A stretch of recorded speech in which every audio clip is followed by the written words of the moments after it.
Hi guys, Jackie with Famished Farm, and today we're going to be doing some maintenance, some fertilizing, some weeding, some watering, and some wood chipping. Just a typical day where I've got a list of things to get done, and so let's get to work. Gardening in Alabama has been a challenge. And last year I had pretty good success with the few things I planted. And this year I'm not taking any chances. I'm going to fertilize with a broad spectrum Milorganite that is a dry time release. And then I'm going to come back after with some Espoma, I believe is how it's pronounced, bone meal and blood meal. And I'm just going to dust it around the base of the plants, and then I'll water it in later. Last year I did just I think I had an organic Miracle-Gro product that we had, and I just used that one time within a couple weeks of planting and most of the seeds coming up, and that was all I fertilized. So it's just something I'm planning so much more this year. I just don't want to take any chances that they'll be lacking any nutrients. So I'm using an old tuna fish can to sprinkle the dry fertilizer that's the Milorganite fertilizer, in each of the beds, and I'm giving actually everything in the ground a little dose too. And then I'll come back and I'll do just little handfuls of the bone meal and the blood meal. And then after that's done, I come in with my wand sprayer and we'll give everything a really good drink. What you see in the first bed where I'm watering now, I have some dry beans. There's an acorn squash that I'm coming up to pretty quick here. And I've got some carrots interspersed in there, and it's my first year growing acorn squash and carrots and beans, those type of beans, I think kidney beans on this side. And then the bale to the back, I have a tomatilla and a pole bean and a marigold, and I think there's a basil and a dill in there too. And then on this side, I think that's where the cucumbers are. And there's a squash on either side of the second raised bed in the back, a zucchini. So this watering, I'm not sure if this was before or after we had a really good rain, like an 1.5 inch rain over a day's period of time. So it's not strictly necessary, but I definitely want to make sure that these nutrients get worked down to the roots of the plants. So I'm going to take the time and do some watering. And now we're coming to my volunteer cherry tomatoes. And yes, they are cherry tomatoes. I wasn't sure if they were going to be Rutgers tomatoes or cherry tomatoes, but they appear to be the cherries, the very prolific cherry tomatoes I had last year. I'm just scooching them all inside of these large red tomato cages I've got. But you'll notice the two 1x2 stakes that are on either side of the bed. I haven't yet, but I am going to screw them into the wood at the bottom of the planter and then secure both of the wood stakes together and then secure the tomato cages to the wood stakes. So there'll be some, I hope, enough support to contain these tomatoes. Last year, I think I had 4 cherry tomatoes in a single bale, and it overtook like the entire garden, it seemed, at several points during the year. In fact, it was so prolific, it crowded out the Rutgers that were in the bale behind it. The poor Rutgers tomatoes could not get any sunlight. And of course, all of my attention was on those very prolific cherries. So we are thrilled to have them. I didn't plant cherry tomatoes this year, and Rod was a little disappointed when I told him. So hopefully we'll be getting some cherries. Now in that same bed there are black beans, and to the front I have planted quinoa, which has not come up. So I'm going to put something in that bed where there's some empty space. And then the back are my peas that I just watered, and I've got some Roma tomatoes. The bed I'm watering now is where my peanuts are. I've got a rosemary in there that's hopefully, I think I might have weeded it, but I think I left enough of it to come up. And then I'm into the sweet corn plot. Now I've got a row and a half of the 4 rows in my 3 sisters plot. That row and a half did not come up well. I reseeded it a few weeks ago, and it's still, I think a few additional things came up, but it's not doing great right there. The squashes are doing good, and if no more of the corn comes up, which I think we can assume it will not, I'm just going to put, I've got a pumpkin that I started. We'll put the pumpkin in there and any other squashes just to cover the bare ground. I've got 2 crimson watermelons, or a crimson and a sugar baby. I'm not sure which one, I can't remember. In there also, and a gourd. So there's going to be some really cool things coming out of that 3 sisters plot. Whether this is enough corn to get them all pollinated, I'm not sure. I think if you watch my 3 sisters video, I talk about my grandpa and my mom saying that you always had to have 4 rows of corn, which I didn't know then, but I think now it's because of the pollination. So I don't know. We'll see what happens. Now I'm trying to get the hose to not take out any more sweet corn. And I'm on to watering the end of the sweet corn, and then I'm going to go into the bed behind, which is our strawberry patch. And in the strawberry patch this year, in one corner, I added a rhubarb plant, which is doing fantastic. And then there's another volunteer cantaloupe. Where I'm at right now is kind of on the end where there is a big, huge volunteer cantaloupe in the 3 sisters plot. That's one of 2 in the 3 sisters plot that are going to do fabulous if I can get those to a ripening stage anyway. And then behind them I have the blueberry bushes, and then I've got some tomatoes, Roma, and the San Marzanos in the bales, and maybe a pepper, pepper or 2. Anyway, tomatoes and peppers in the back 2 bales. So my strawberry patch at the end of the winter was kind of pathetic. I think I only had maybe 8 strawberries that had survived our sub-zero temperatures this year. And I was very disappointed. The ever-bearing berries I bought from Home Depot last year, just every single one of them did not survive.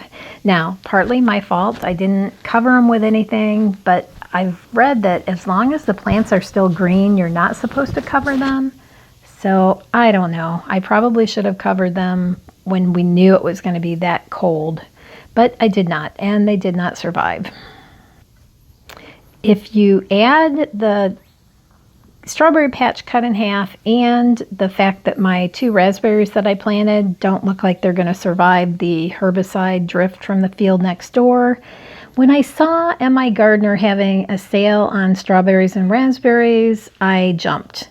Yes, I kind of spent over budget on that item, but I think in the long run, that additional $22 I spent will be well worth it. I'm going to shoot some water back on my blueberries, and I look, and looks like the blueberries are coming on really nicely, so I'm thrilled about that. No appearances of Mr. Toad, who lives under a wood beam that's stuck in the corner back here. And I really need to get him a nice little house, I think, because he's weathered my dog attacking or trying to attack him several times. So we'll try to take care of him. Do you guys use toad houses in your yard? And if you do, what do you use? I had the lady we bought our tiny house from a few years ago used broken clay pots. So I thought I might try that. Now I'm just shooting some water on the cabbages that overwintered, and I've got my bird bath kind of behind the tomato plants. You can't really see it there, so I'm going to shoot some water in there. And then it's time to take the wand off, and then I'm going to switch back to the soaker hoses. And the soaker hoses, oh, here I'm making sure I'm not killing any corn stalks. The soaker hoses have worked out fine. I've got them on a Y, so I just switch off watering. And I haven't really had to water that much. We've had plenty of rain. I do have a little trouble. I have one of those diffuser filter with the gasket on it, and it's red, and it comes out of the Y part of the soaker hose setup, so I have to kind of find that. But finally I will get everything connected, and then I kind of get to stand back and admire the beautiful green growing garden. So guys, stand back and admire your gardens too, and just look forward to what the harvest will bring throughout the summer. Can't wait.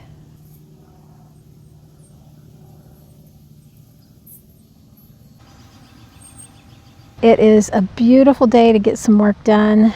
I haven't had the camera on too much because our fields are getting planted across the street, and they spread manure behind me.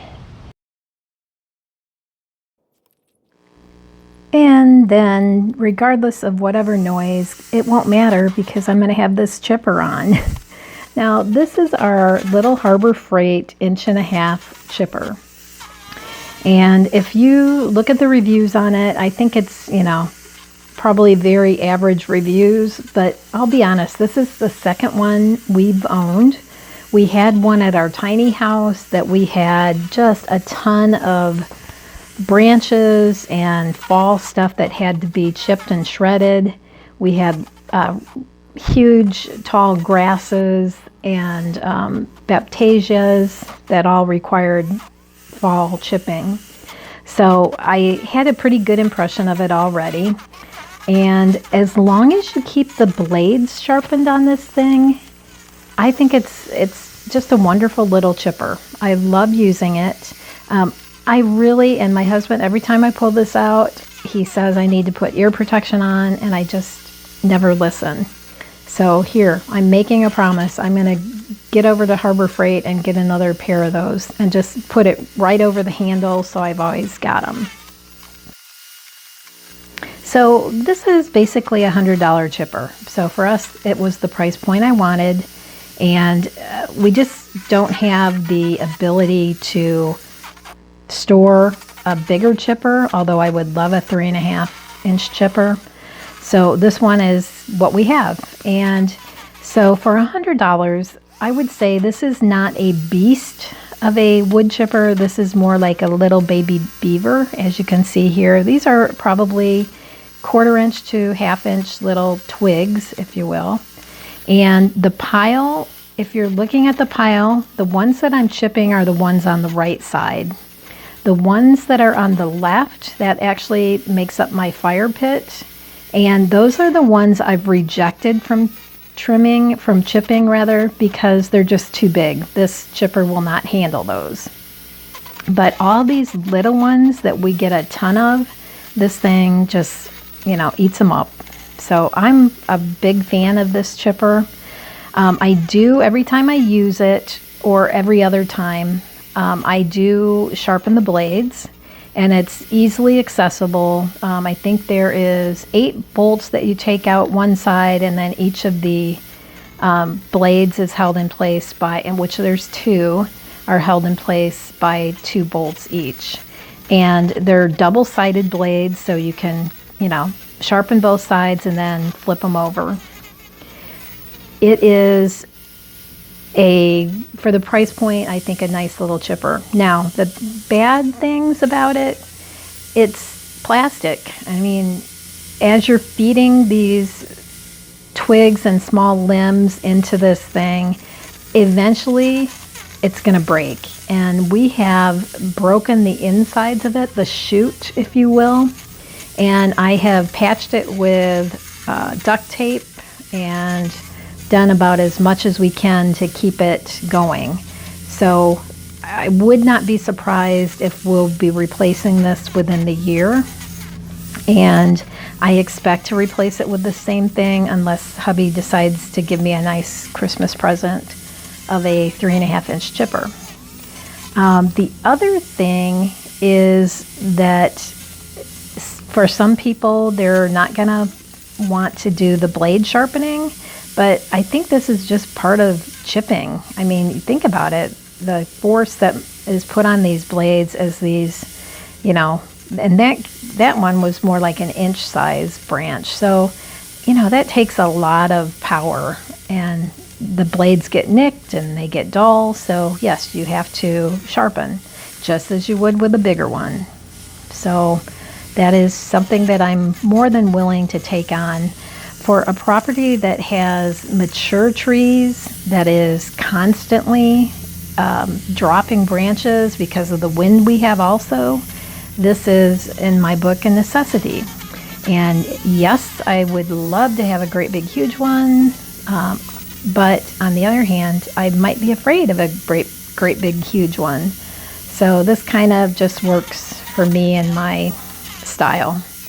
A couple times in this video, you'll see it get clogged up, and I unplug it and undo there's a big black threaded knob that you have to undo. I do have trouble with that sometimes, getting that undone, but eventually I will get that knob off of there and then just open it up, and it's easy access to the wood that's stuck in the blade. I always try to cut it off right away when that happens. I wish there were some kind of thing that it would do that automatically, but it doesn't. So it's just one of those things. And this was probably a couple hours of chipping, and I think I had to do that like 3 times. So that is kind of a pain. But again, for our purposes, this works perfectly fine. The other negative for many people is going to be that it is electric powered, and that you would have to run extension cords to wherever you're using this chipper. That is not a problem for me, and my husband prefers electric because he worked for his dad's machine shop growing up, and I don't think really enjoys small engine repair, anything like that. So he likes electric, battery operated things if possible, electric cords if we have to, and I don't mind rolling them up. So this part of this day is just about done, and I'm gonna bring back, I've got a little bag of wood ash that I had left over from opening the garden earlier in the year, and I'm gonna spread that in my compost area and on the leaves and grass cuttings. And then it's just putting everything away. I am going to do a little project on our carport later, which ends up resulting in a trip to the doctor for some stitches, and we'll maybe have more about that another time. I did also have an armful of branches that Rod will need to cut down with the chainsaw, and we'll throw those on the fire pit too. So those chipper blades, I will have to rotate the blades next use. I won't have to sharpen, just rotate. And I'm dipping my loppers in some oil there, getting everything tucked back in, everything locked up, and then we'll go over and admire the fire pit. That's about 40% done with wood chips now, and here is why I need the chipper. That sugar or white maple, I've got 3 or 4 of them in the yard, all big ones. Looks nice. So please leave us a comment and subscribe. And thanks for stopping by. We'll see you again next time.